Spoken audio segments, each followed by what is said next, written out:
And so I've been pretty effusive in my praise of the Detroit Lions. I have said repeatedly that outside of the Kansas City Chiefs, no team had a better ending to their season than the Detroit Lions. They went out there. They were fun. Everybody loved them on Hard Knocks. Everybody rooted for them. They loved Dan Campbell. You also have, eliminating the Green Bay Packers, which was huge, and everybody enjoyed that. And so we celebrate them. We're like, way to go, Lions. Great job by you. And now all of a sudden, Lions fans are now rolling into Bears Twitter. And I'm not talking about the kid who shows up here every week. He's been cool. We've seen him all year. But now you guys are coming in and taking shots, calling the Bears a poverty franchise, acting like you have been the Green Bay Packers for the last 30 years, running the North, doing all this stuff. I'll be perfectly honest with you. I love what you did last year. You have a good roster. You're building through the trenches. But at the same time, I will caution every Lions fan because you know what? This is the way the Bears felt heading into the 2019 season. Even though we did not go or win the Super Bowl, we played host. No, we were on the road against Green Bay, right? Yeah. But in any event, 2019, we're like this. Oh, we got it. Team's coming back. Mitch Trubisky's going to take a step forward. His team's going to win some games. And it was awful. Playoffs, I think. I barely remember. That's what it is. So the difference between winning and losing is so fine in the NFL that if I was a Lions fan right now, I would chill out. I would be a little bit more respectful. But for any event, let's talk about the Bears. And Sammy, let's go ahead and start the show. Turn up your volume. Because you're about to listen to The Sick Podcast with Adam Ray. Trying to cut it back. Justin Fields making magic happen. There goes Fields. Touchdown. The sickest Chicago Bears and fantasy football podcast. Sports entertainment like no other. It's gonna be sick. It's Tuesday night. You know what that means. It is time for Take It to the Rank. Big show coming up for you here tonight. We are just about, 9 days away from the NFL draft, and a lot of things are going crazy. At some point, we'll be joined by our co-host, Carmen Vitali, but she is taking she'll be with us just momentarily, but that's fine. We can start. I know it's rude, but it's like when you're at a dinner and somebody's on the road and they're like, listen, you guys go ahead and start without me. You do your thing. You go ahead. Don't worry about me. Whenever that happens, I'm always the guy who's like, okay, I dig in. Empanadas, papoose, whatever. I don't care. I'll start eating. We got pizza. I'm going to grab one of those Hawaiian slices right now and get after it. So we will be joined by Carmen in a matter of moments. We appreciate her continued support and what she brings to the show. So she'll be along shortly. What is happening? Oh my gosh, there it is. Okay. The frame got different. I will say there's a couple of notes going around right now in regards to the Chicago Bears. Well, sort of in regards to the Chicago Bears. I don't know if you saw this today, but Allen Robinson looks like he is going to be the newest member of the Pittsburgh Steelers. The Rams and Steelers finalizing an agreement to send him to Pittsburgh pending a physical. If everything goes according to plan, as is expected to do, Allen Robinson is going to be a member of the Pittsburgh Steelers, joining Mitch Trubisky and Anthony Miller. And I believe the Steelers signed Cody Parkey. No, they did not. They did not sign Cody Parkey, but they might as well have Matt Nagy, the new offensive coordinator of the Pittsburgh Steelers. I'm kidding. None of that is happening. But in any event, Allen Robinson going to the Pittsburgh Steelers, I dig this move. I dig this move for Allen. I don't know if I told you guys this a couple of weeks ago, but Allen Robinson was in the NFL Network studios. He was part of the not career days, not the proper way to put this. I think it's called a broadcast boot camp. And we had a lot of, actually, it was really cool. We had a lot of people. Allen Robinson was there. There was Chris Myers was there. By the way, Chris Myers walked up, and I don't know. I grew up watching sports. We know who Chris Myers is. Huge thing. He comes up to me. He's like, "Hey, Adam, how's it going?" I'm like, "Hey, Chris Myers, good to meet you." How are you? But he acted like he just knew me. I didn't have to introduce myself or anything. It was great. We had Jacob Ullman was in there. He's from Fox Sports, obviously. My friend Marcus Smith, who works for ESPN. We had everybody. Like, there was all sorts of people in there. It was really a cool event. And of course, Allen Robinson, Ndamukong Suh was there. Some other NFL players. I don't know if I should be spilling this. Like, I just thought about this. Like, should I have been telling everybody? Whatever. I met Allen Robinson. Super cool. And I went up to him and I go, Allen, hey, hello, sir. My name is Adam. And he's like, Adam Rank. And I'm like, oh, what's up, Allen Robinson? I said, listen, I don't care what your uniform is. I'm always going to be one. You're always one of my guys. I don't care who you play for. I'm not Green Bay. Then I'm going to have to turn my back. Like Paulie at the end of Goodfellas, when he gives Ray Liotta the money. And he's like, hey, here you go. Now I got to turn my back on you. By the way, Ray Liotta, Cocaine Bear. I've been going back and forth on this all weekend. You should probably see it. But in any event, so I met Allen Robinson. He's cool. It looks like he's going to go to the Pittsburgh Steelers. And it's kind of unusual because the Pittsburgh Steelers are always one of those franchises that does a great job of drafting wide receivers. And then they send them out into the wild and let them go. And of course, the Chicago Bears acquired Chase Claypool this year. And everybody's talking ass on us because it ended up being the 32nd pick in the draft. And it's essentially a first round. It's not. It's just not, because the biggest part of being a first round pick is you've got that 5th-year option.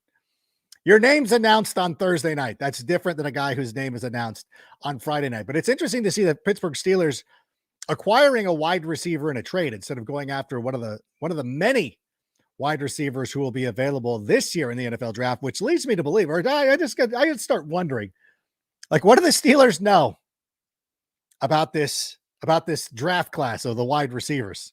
Is Tank Dell, is he not the guy that we think he is? Who's the guy from Mississippi? I've been watching him. As a matter of fact, you go to my Instagram stories right now. There was a pretty good little breakdown of what he's been able to do. I'm curious now, like, what do the Steelers know? If they're looking, like, the Steelers do such a nice job of drafting wide receivers, that the fact that they're trading for Allen Robinson, I'm now starting to grow a little bit concerned. Are they in a position where they feel like they need to win now? Because I think it's a great move. I think Allen Robinson still has a lot to offer the NFL and the people and everybody that's he's still a good wide receiver. Despite what happened with Los Angeles last year, I still believe, and a lot of it's not his fault. The Rams as well, they lost Matthew Stafford. That was kind of a down year. They had some problems on the offensive line. Maybe the Steelers realize they have to address a lot of their issues on the offensive line as well. And so it's interesting to me to see the Pittsburgh Steelers active in acquiring a veteran wide receiver, but I'm glad for Allen Robinson. I hope he goes out there and I hope he kills it. And needless to say, I'm going to go out there in my fantasy drafts and I'm going to be picking Allen Robinson, because I always do. And it'll be one of those things. And like I said, I told him to his face, he will always be one of my guys, and I'm going to continue with that. And so I appreciate him being so cool, and it was a lot of fun. In any event, joining us right now is our co-host, who is joining us here, and she is from foxsports.com, doing a great job. Carmen Vitali, how are you living? I'm good. I'm sorry I'm late. I was also fighting LA traffic because I just got off of Twitter Spaces with Fox Sports talking about the draft. So I'm just a talking machine today. It's gonna be great. All right, that was Fox. I'm warmed up. So you're ready. Okay, you're fired up. You're ready to go. I know that you missed it while you were in transit, and I'll set this up for you again because it bears repeating. We've been very effusive in praise of the Detroit Lions. Some of their fans, not all of them, some of their fans getting a little bit over their skis, so to speak. They're sitting there at American Coney Dog ordering too many hot dogs. Like, your eyes might be bigger than your stomach. Have you noticed a shift in the tenor of Lions fans? Because now they're almost bullies. Like, what happened? What changed? I don't think they're bullies. They're all over the place. They're not bullies. I think I've talked to quite a few of them, actually, because people that tell me that they're Lions fans after I talk about the Lions. Yeah. And I want to know every single time, are you buying into this team? Is that what has you? And because they've been burned, just like Bears fans have been burned, we kind of have followed a very similar narrative arc. Yeah, as teams and franchises go. So, but every single time I ask the Lions fan this, it's, yeah, dude, I'm there. I know I shouldn't be. This team has hurt me so many times, but I'll be damned, whatever, if I don't believe in them this year. And you know what? I think there's good cause for that. Yeah. There's good cause for that. I think that not only did they come into the offseason with so much momentum, given that Week 18 beat down of the Green Bay Packers, but they have 2 first-round picks. Yeah. Left over from the Stafford trade that just keeps giving. So not only are you in this great position, you've got a pretty well-built team, young team with a young core. You've got great coaches. You've got great team chemistry. You've got great culture. And you were right on the cusp of a playoff berth last year. And you have 2 first-round picks. Yeah. Like, they've shown to have made really good decisions in the draft up until this point. Brad Holmes has certainly been, I would say he's one of the more underrated GMs at this point, with how he works with Dan Campbell, the picks that he's made, the production they've gotten out of young players. So it is only up from here. And Lions fans, I really hope that you don't get let down this year again. Like the 2019 Chicago Bears, which is the example that I showed them. But you know what? I don't want to be so adversarial until both the Bears and the Lions have been battling head to head for a couple of years. Then we can hate each other. Now we're sort of just like, let's just go about. Everybody just agrees to hate the Packers. That's what everyone in the North agrees on. Yes. We need to find a new common enemy at some point, and hopefully it's the Bears. Maybe it's the Lions. I see both teams. I see both teams being very competitive this year. I see Minnesota stepping back, and I see the Lions. I think they'll be good. I've also given up on the dream that Jalen Carter is going to be there at number 9. I just can't. I want to believe, and I've talked myself into it being the right thing for the Bears, and then at the same time being like, there's no way. He's not going to get past it. I know we've talked about this. Like Seattle, that's just too much to ask. So, okay. I was just talking about this, actually. I do want to touch on this for 1 second. I know we've talked about it before, but there is, from people I've talked to around the league, I've asked about the concerns about Jalen Carter, right? Yeah. And if the legal issues if he's clear of the legal issues, and for all intents and purposes, it seems like he is. But, and this is just maybe a testament to the way the NFL works, that's not team's biggest issue with him. Right? Yeah. Their biggest issue with him was on perfect display at his pro day where, listen, the combine got interrupted because he had to go back to Georgia and deal with the criminal charges and all of that. The pro day was his chance at redemption. And what does he do? He comes in overweight. He doesn't finish the drills. Yeah. And now we're seeing all of these red flags popping up about how he doesn't work hard. He takes plays off. He's not a good teammate. And that, I think, are the bigger red flags with him. So that, to the point where if he gets past the Seahawks, if he gets past the Lions, do the Bears even want him at that point? Yeah. I still think he goes in the top 10. So the answer is still probably yes.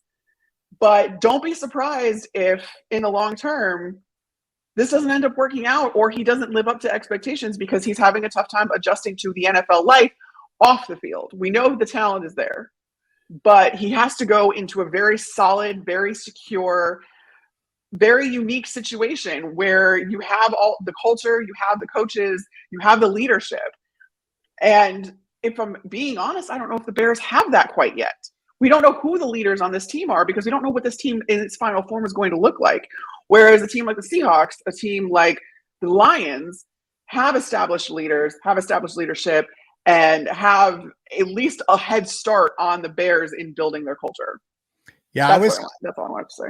I keep going back to the Seattle Seahawks bringing back Bobby Wagner for this exact reason, that perhaps, and not saying that it's Jalen Carter specific, but being able to, like, realizing how good they are and saying, oh, well, even if Bobby Wagner's not the player that he was 10 years ago, what he means to this franchise and what he means in the locker room, far outseeds what we're gonna lose by having him on the field. And I don't think that he's lost that much on the field anyways. So I think that Seattle, and I've said Detroit also fits into this mix. Leave us alone, Lions fans. I've said nice things about you. I've not said a bad word until I was forced into it. But I feel like both, and we've said this plenty of times, like both those teams have great cultures. And I know that Chad Ryder was here and he was talking about like, oh, the Bears can't pass on a talent like that. And it always makes sense when people say this, like, of course, yeah, it makes sense. But at the same time, it's like, well, if these two teams don't want to do it, and Matt Eberflus is kind of exceeded and succeeded with these guys who aren't necessarily like the highest end players of all time. I mean, I know that Shaq Leonard turned out to be really good, but it's like, maybe we do look another way. And I'm going to jump ahead here. I don't know. I want to talk about what Bucky Brooks was saying, but it also leads me to what Peter Schrager today put out his mock draft. And actually, you know what? We'll start with what Bucky said. Bucky Brooks said today, he tweeted this out. Beauty is in the eye of the beholder. Based on some of the mind-blowing conversations that I'm having about the 2023 class, the draft is going to be absolutely bananas. By the way, you might want to throw away those mocks you're working on. Hashtag NFL draft. What does this mean? What is Bucky saying? Are these guys lying? Is it just smoke screen season? What does that mean? No, I mean, smoke screen season happens every year. You look at the top of this draft, there are so many possibilities, and you can't take anything for granted. You can't even necessarily take for granted Bryce Young first overall, though I do think that is the overwhelming 100% likelihood that is the Carolina Panthers. He's the best quarterback in this draft. Don't overthink it. He's going to go to the Panthers. But beyond that, we could see the way David Hellman and I just did our mock draft, which comes out tomorrow. All 6 teams are not the original teams that we're picking in the top 6. So if you consider that the Bears traded out, if you consider with the fact that the Lions got that pick from the Rams, and then we had all of this Texans dropping down, Texans dropping out, and then the Colts moving up, and Arizona trading out, because it's all going to depend on how the teams view these quarterbacks and what happens with quarterbacks at the top of this draft. So we could be in for a wild ride from the start. Yeah. Yeah, and it all comes down to, I mean, honestly, and I put this on we talked about this on Total Access last week. Carolina could just kill the draft. Like if they took I don't think they're going to take Anthony Richardson. But if they took Anthony Richardson, that sets a chain event in motion to where either Bryce Young or CJ Stroud is guaranteed to go number 3.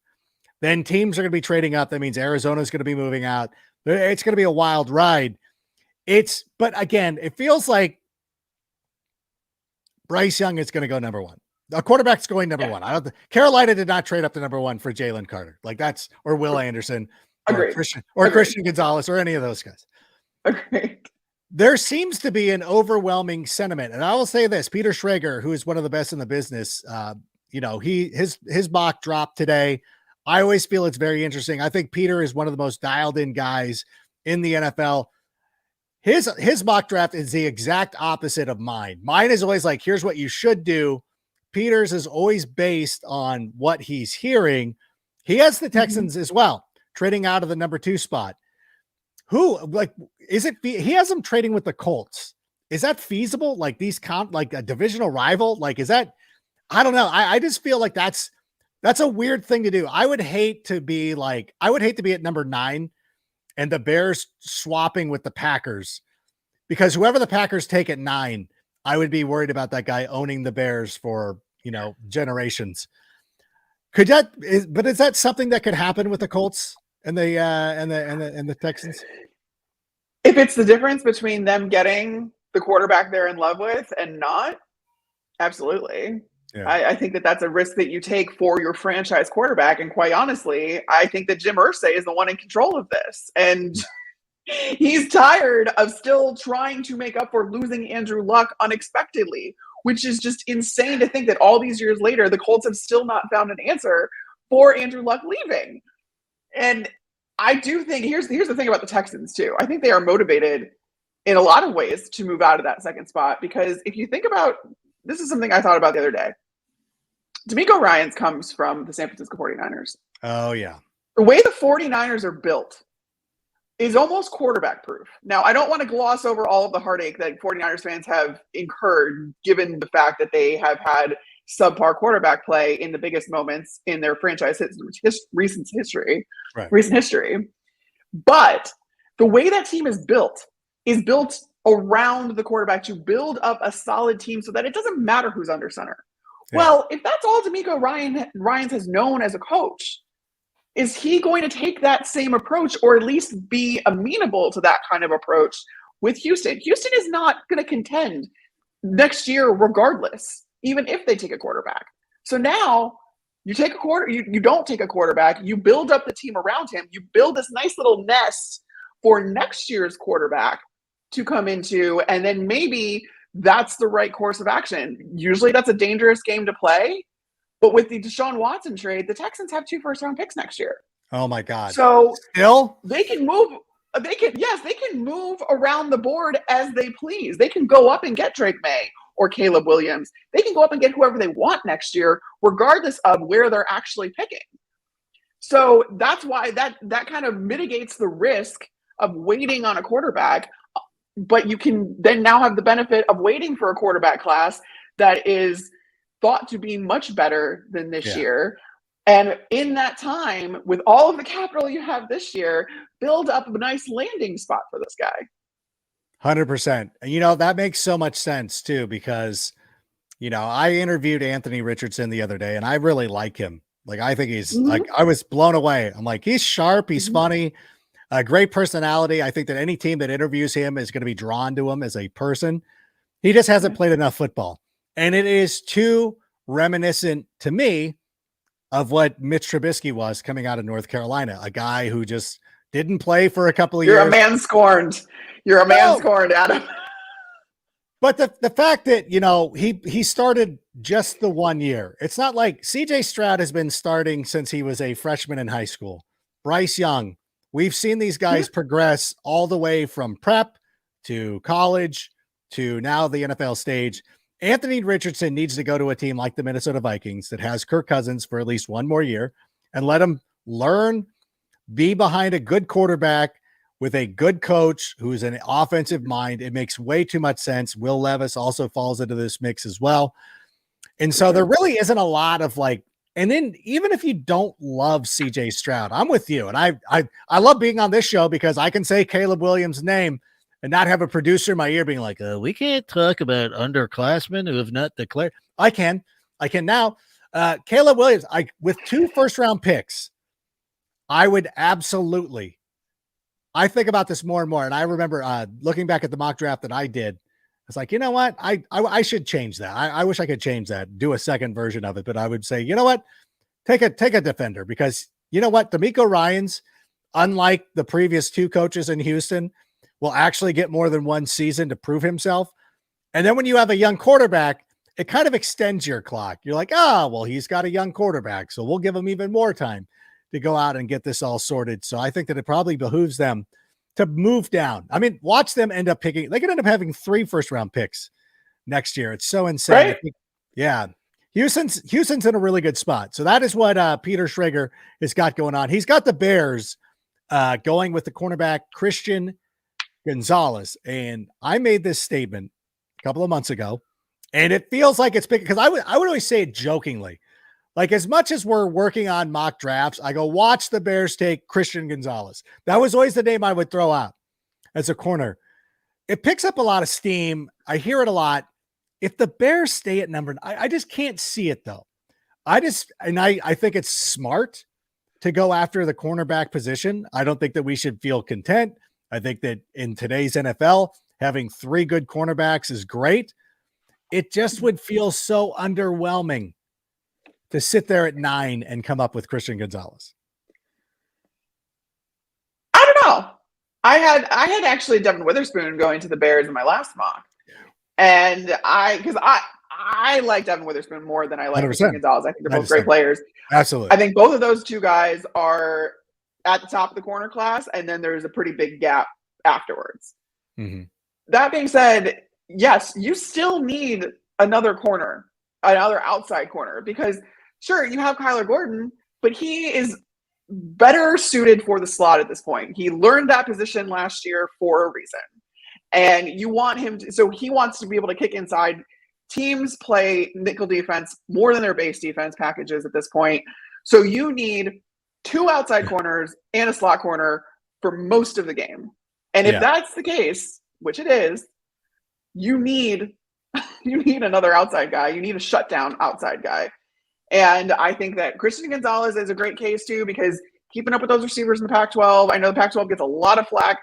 One thing that you can count on though in the Pac-12 is speed. And that goes for both sides of the ball when you're talking about skill players. So I'm okay with Christian Gonzalez. I like Devin Witherspoon a little bit better. I like the way he plays a little bit better. I think it's a little bit smoother. I think it's going to translate a little bit better right away. But all that being said, I don't think that we should look at that as an underwhelming pick. Again, I don't know how many people are going to trade into the top 10. That's but we'll see. But if Peter has 5 quarterbacks going in the first 12 picks, including the Titans taking Hendon Hooker, I believe that if the quarterbacks start flying off the board, I feel like the Bears could be able to move from 9 to 11. I don't know if they would need to, if Tennessee, how much they'd be willing, even if you're picking up a middle round pick, because whether you get Christian Gonzalez, you still have Devin Witherspoon, who, by the way, in my mock draft, I had him going 4th overall, or I advised the Colts. Well, because assuming that the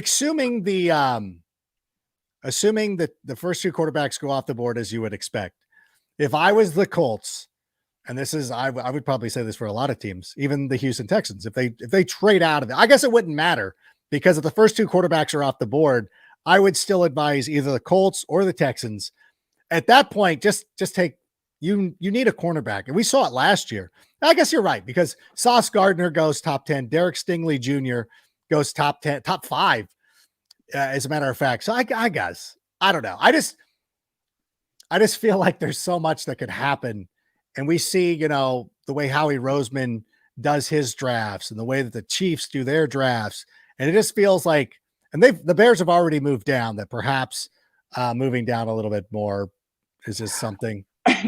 I think you brought up the Eagles. I think it'd be interesting for the Bears to play a little bit of rumor mill, because if what you want to do is trade out, and you really want to do that, quarterbacks aside, I'd start the rumor that the Eagles want Bijan Robinson. And you start talking about teams that now want to jump the Eagles to get him. Yeah. I think Bijan makes a lot of sense for the Eagles, but history will tell us that Howie Roseman does not value running backs like that. No. However, we just talked about this with Ralph Bacchiano, who is our NFC East writer at Fox Sports. But my thing was, the Eagles could use a third receiver. They don't have a running back at this point, because Rashad Penny, injury history, you want to protect your investment in Jalen Hurts and not have him have to run the ball as much. Yeah. Why not get Bijan Robinson, who can do all of that? He can be your third receiver with the way that he runs routes. He runs routes like a receiver. He can be your third receiver. He can bolster your run game. I think he makes so much sense for the Eagles. I just don't know if Howie Roseman's going to pull the trigger. But if I'm the Bears and I want to trade out of that spot, I'm going to be like, Howie Roseman, he might buck the trends that he's set for himself, because Bijan Robinson makes too much sense, and then see what teams want to come up and jump the Eagles for Bijan. Yeah, there could be that's purely me. I love it. Either that, or if Jalen Carter falls all that way, because the Eagles would be another team that I feel has the infrastructure and the support system to take Jalen Carter. So that could be another one too. So there's a lot of variety and a lot of different ways this can go. I know that, and I was talking about this before, if the Arizona Cardinals, or was it Chad Ryder? Actually, it was Chad Ryder on this show. I stole it for Total Access and tried to pass it off as my own. Like, watch out for the Cardinals taking Bijan Robinson. That's actually been gaining a little bit of steam too, because the Cardinals are such a wild card in that they have so much. They need so much, and they need some sort of spark. They do. They need something different. Dart at the board, and they would need something.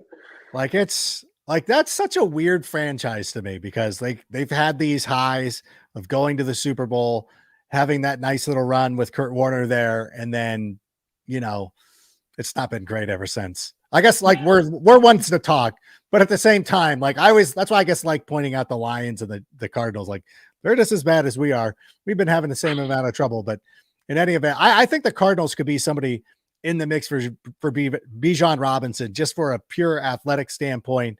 And again, as Chad was talking about last week, of just positionless football, of guys who are just good football players. I know a lot of that gets blown up, and a lot of that's more defensive now. We see that, but I think offensively it makes a lot of sense. I think it goes. Yeah, I think teams stop thinking about receivers, and this is a point that Ralph brought up that I've heard as well. Teams aren't thinking of these guys as receivers, tight ends, and running backs anymore. They're just all weapons because of the fact that we've started this positionless football, and you get these players that are so versatile. You get tight ends that act like receivers.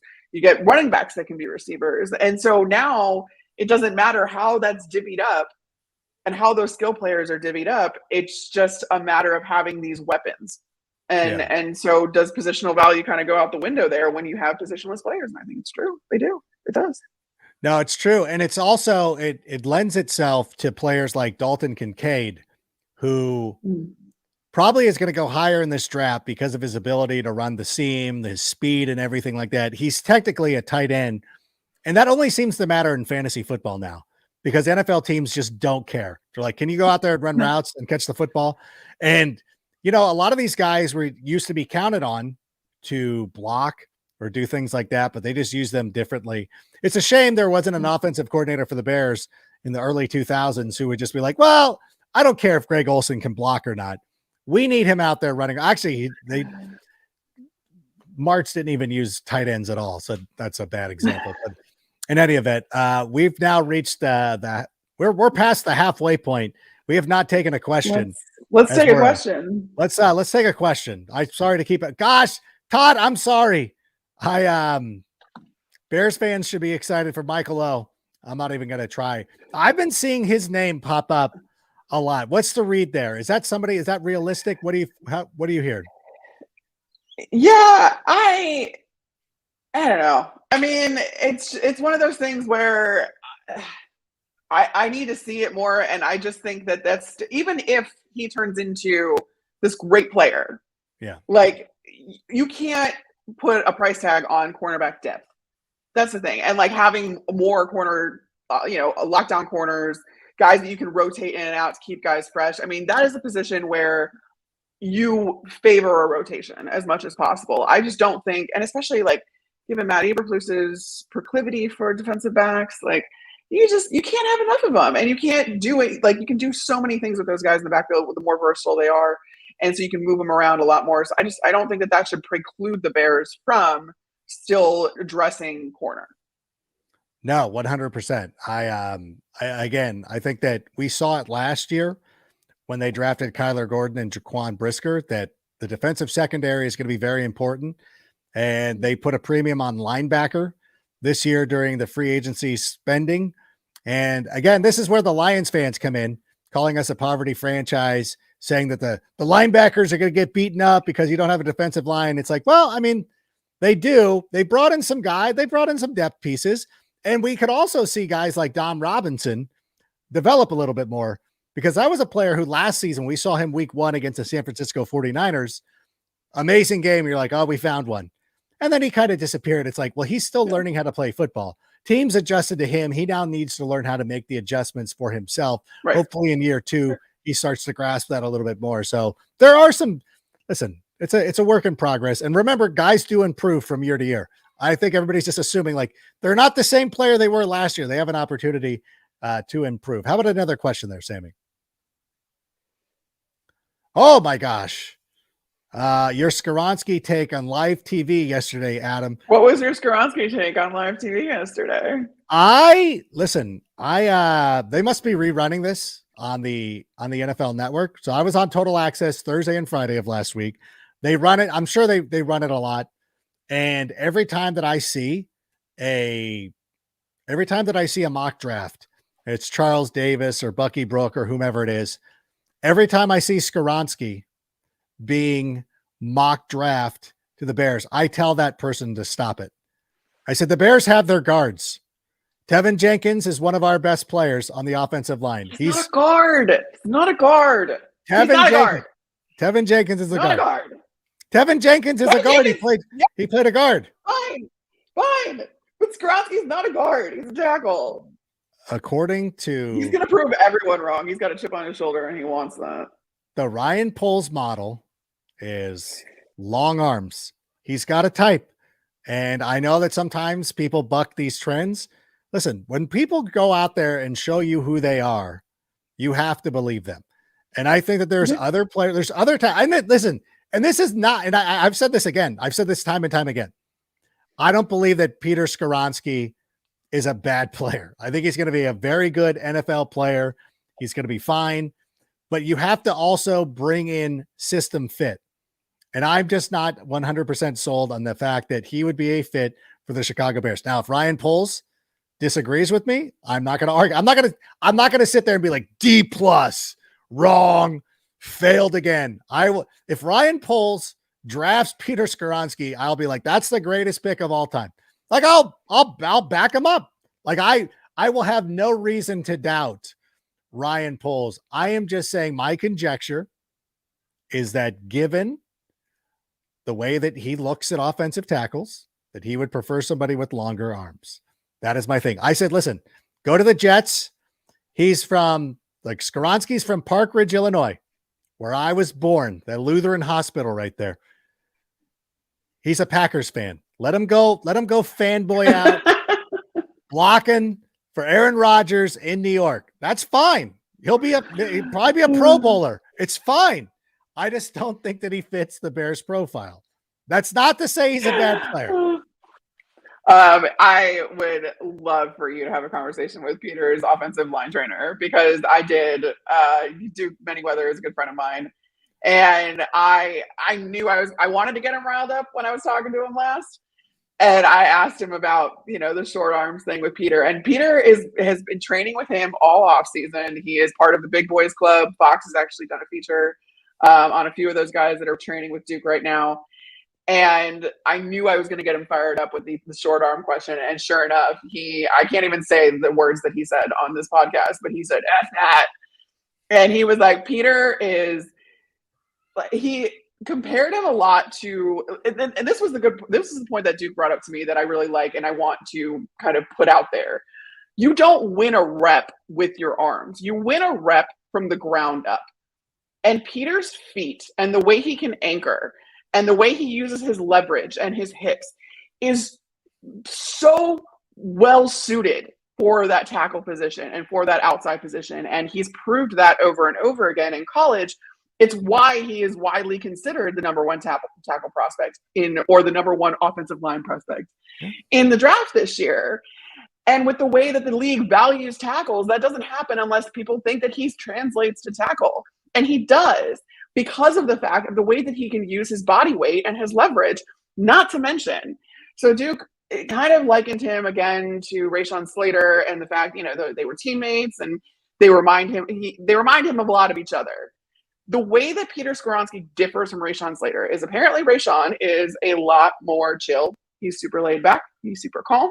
He's just kind of like a vibey type of guy. That is not Peter Skoronski.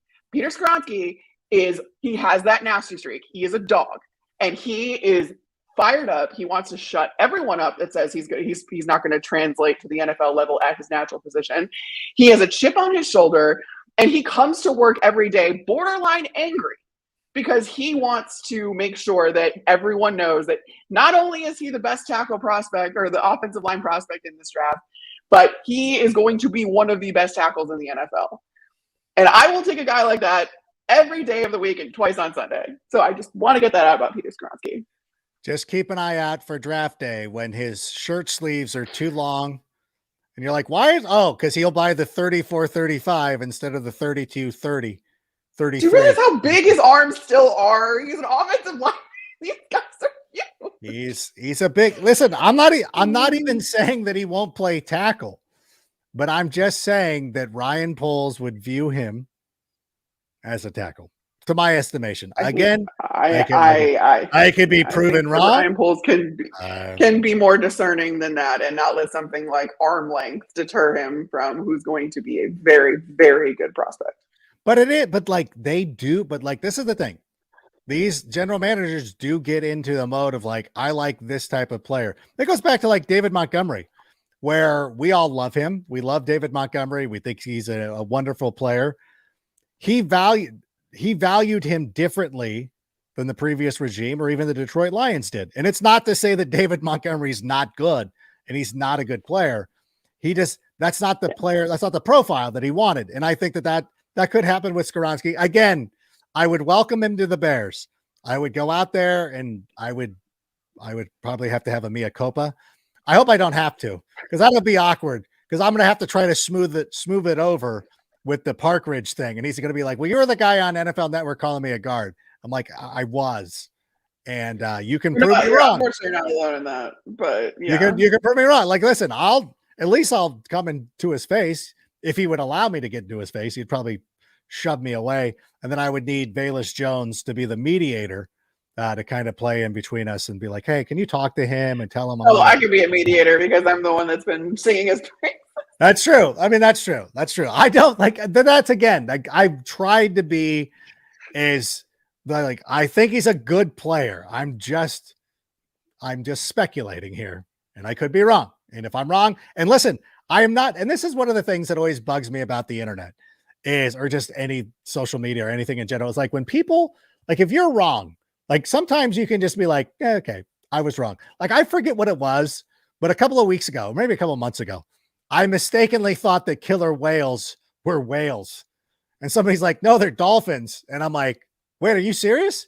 And I looked it up and I'm like, oh, you're right. They are. And then the person's like, wait, you just admitted you just admitted you were wrong on Twitter.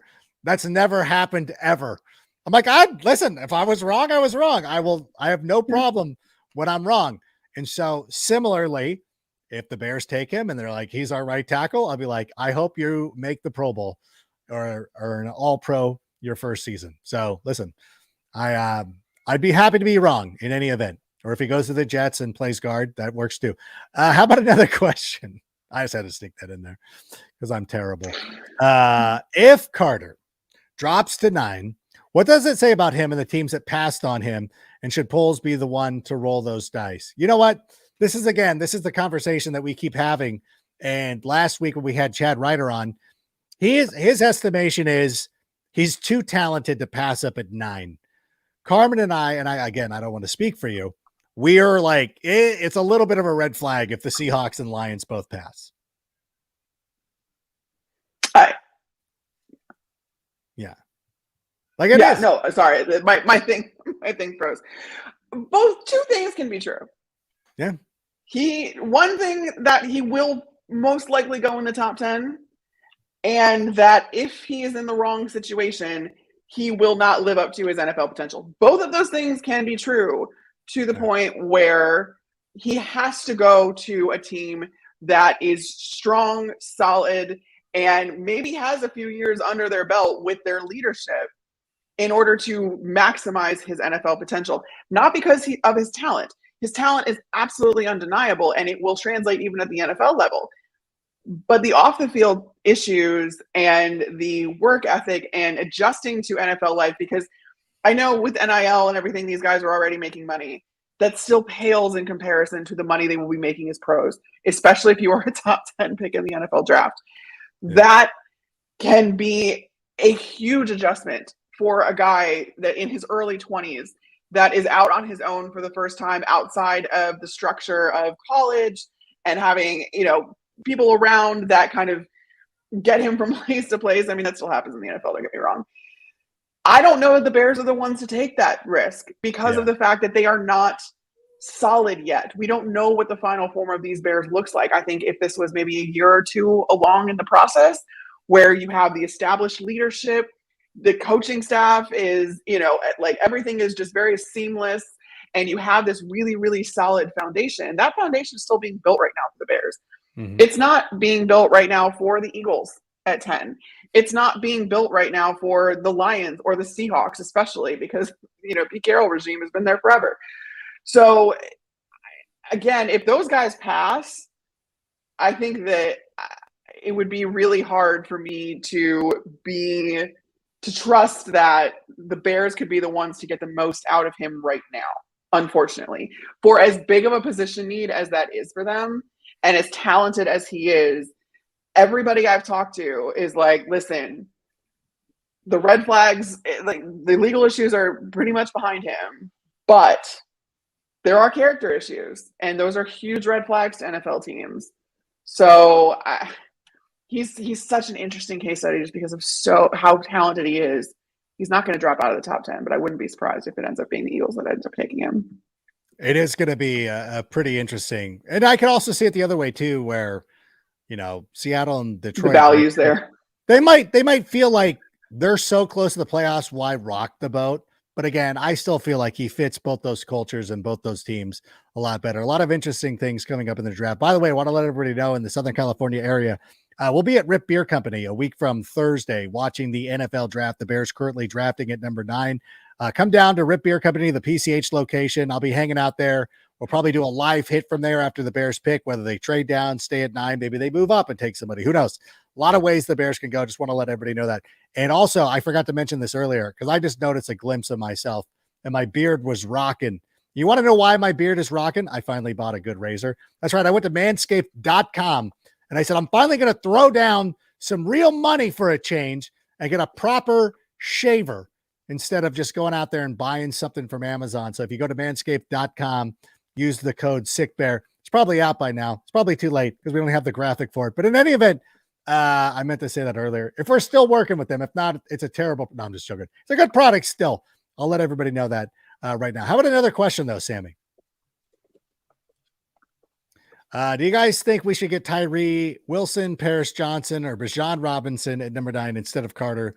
I would pass on Bijan Robinson. I don't know. I know that Brian Perez has been talking about this for quite some time. I don't quite buy it. If you were giving me the choice between, let's say Skoronski goes at 8 to the Atlanta Falcons. So you're not choosing Paris Johnson Jr. over Skoronski. I don't know. I kind of like, I don't know. I think I would go with Paris Johnson Jr. if I had the choice between those two players. How about you, Carmen? Yeah, I think I'd still go Tyree Wilson. I just think that you need more of a pass rush, and I recognize that you need more help on the interior than you do on the exterior, especially after signing Rasheem Green. But you can never have too many pass rushers, and the way that the Bears were abysmal last year in getting to the quarterback makes me think that would be good value too for Tyree Wilson. I mean, for all intents and purposes, we view him as a top 10 pick, as a top 10 prospect at this point. Regardless of what happens with the quarterbacks in this draft, I think that'll determine where he ends up going. But I think I'm still going to go with Tyree Wilson again for the same reason, though, that as much as I'm advocating for Peter Skoronski, I still believe in the fact that Ryan Poles knows that he can hit on day 2 and get a quality starter in those mid to late rounds, because he trusts in his evaluation of offensive line prospects. So I don't know that you do go with an offensive lineman, period, whether that's Skoronski, whether that's Paris Johnson, and maybe you go after a blue chip talent on defense that can rush the passer like Tyree Wilson, because that's more of a lock. Whereas that, listen, I can get an offensive lineman anytime, but I might not be able to get a pass. Like, the value is here for pass rusher. Now, I think you've convinced me. I think Tyree Wilson would be the better. Yeah, because he is an elite level prospect. That would mean that there's a number of quarterbacks going in the first 8 picks. That would be 4 quarterbacks off the board, which means you could have, Skoronski going. You could have Tyree Wilson, Jalen Carter, Will Anderson. Yeah, it would make a lot of sense for him to go. How about another question, Sammy? Bears fan forever 14. When do you officially announce this year's schedule, or have I been living under a rock? I did notice I got the schedule for the NFL Network. I don't know if I should be saying this, because I did notice that they have a schedule release show slated somewhere around May 22nd, like whatever the Thursday is, somewhere in there. I don't know if that's common knowledge, but I do know that we, I don't know. I probably shouldn't have said that. It it used to be mid-April is when the schedule would come out, but ever since I think it was COVID, honestly, because like working for a team, schedule release was always a huge thing for us, right? And all the different ways it's turned into an extreme sport among NFL teams of who can go the most viral with their schedule release videos and content. And it used to be in the middle of April or mid to late April right before the draft. And now, since COVID, it's been pushed to May. And so much so that it's been more mid-May when the schedules come out. So you haven't missed it. It just hasn't come out yet. So you gotta wait a few. Like let's focus on the draft and then we'll focus on the schedule next year. Believe me, the NFL realized the appetite for schedule release, and so like everything else, it's got to be drawn out. It's got to be made to be pomp and circumstance, and we got to have a 8-hour show. That covers the month of May. You get free agency in March, draft in April, schedule release in May, mini camps in June, and then July is when training camp starts. So the NFL is every month covered, and that is so on purpose. Oh yeah, believe me, you will not miss something like the schedule release. They will not allow it to happen. And there's some guy who works in an office in New York City who makes it seem like it's so difficult. Oh, it's so difficult to put this schedule. No, it's not. Like it could be, I used to work, I worked for NFL Publishing, and I used to put in the college schedules for the Miller Lite Handbook way back in the day. College schedules are built pretty much the same year to year. Like the conference schedules were always pretty much the same. It just flipped home and road every year. And it was just picking those out of conference games or the out of conference games. The NFL could be like that too. Like I would start like division. The NFL is like that. No, they try to do it. They try to. You know what division you're playing. You know what. Well, you know that. Okay, you understand that part of it, but it's like you could say you play all your division opponents in weeks 4, 5, and 6, and then that's true. 17, 18, 19, whatever it is now. How many games do they play? Do they still? Is 17 games still a thing? They're still making that. That's the dumbest thing ever. They might as well go to 18. I know Mike Garafolo. I'm one of those people that like you like odd numbers, even numbers. I actually like multiples of 5 the most. But after that, I like even numbers way better. Like the fact that we have like an odd number schedule now, like regular season schedule, just like hurts my brain. Well, you have 32 teams. I'm alone in that. 32 teams, 16 games. Like made sense. You know what I'm saying? Like that's math. I think it made sense to NFL players too, because nobody's happy about having to play an extra game, believe me. And now this year, they can be on Thursday night multiple times? Yeah, you can be flexed in on a Thursday. No, I don't think that was. You can be flexed. I don't think that starts this year. Does it not start this year? I hope not. The players have to shoot that down because that's one of the dumbest things ever. Unless it's like horribly unsafe. If it was me, I would say, and once they go to 18 games, they should play the first 4 weeks, then a universal bye week. And then you start off in week 5 against your division rival and call it rivalry week. Then you do 3 weeks of divisional rivals before the bye week starts, another bye week. And then you close with 3 divisional games. Like that's how it should be. But some guy.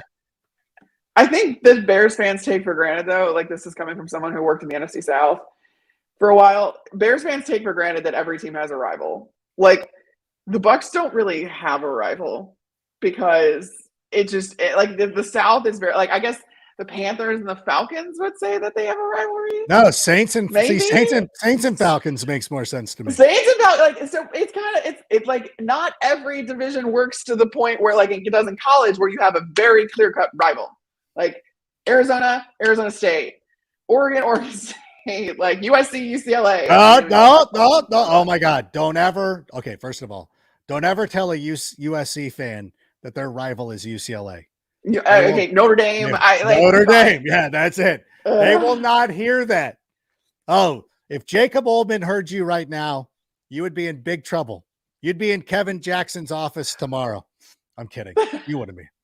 Well, but to be fair, I just don't think that necessarily works. But I get the point. And honestly, it does usually end up working out where lately, at least, NFL teams have been playing their divisional games to end the season. Yeah, at least, it's happened the last couple of years. Yeah. They try to as much as possible, which is nice. So, and speaking of nice, how about, do we have one more, Sammy? We, Bears forever 14. Gosh, thoughts on the new draft caps? Like them. You know what? I will tell you this. They're an improvement over last year's, because last year's were horrid. Last year's looked like a, like if you were at a gas station, like if you were in Sandwich, Illinois, and some gas station was just trying to sell a nondescript Bears cap. That's what it looked like. Yeah, like not legally, not licensed, like not licensed. Yeah. It was. Yeah, no, they're an improvement. It's the script this year, right? They've got like the script thing. Better. Yeah, it looks better. I won't get one. This is definitely a symptom. Ooh. See, yeah, I like the. First of all, I love the bear head. They should use that as their primary logo. But I think this is also a symptom of growing up a Bears fan, where I just think simpler and more traditional, the better, always. Yeah. That's why I love the Bears uniforms. I mean, most of the NFC North really hasn't changed their uniforms all that much, but like the Bears especially have had legitimately the same uniform for a very long time, and it looks clean, it's simple, and it's timeless.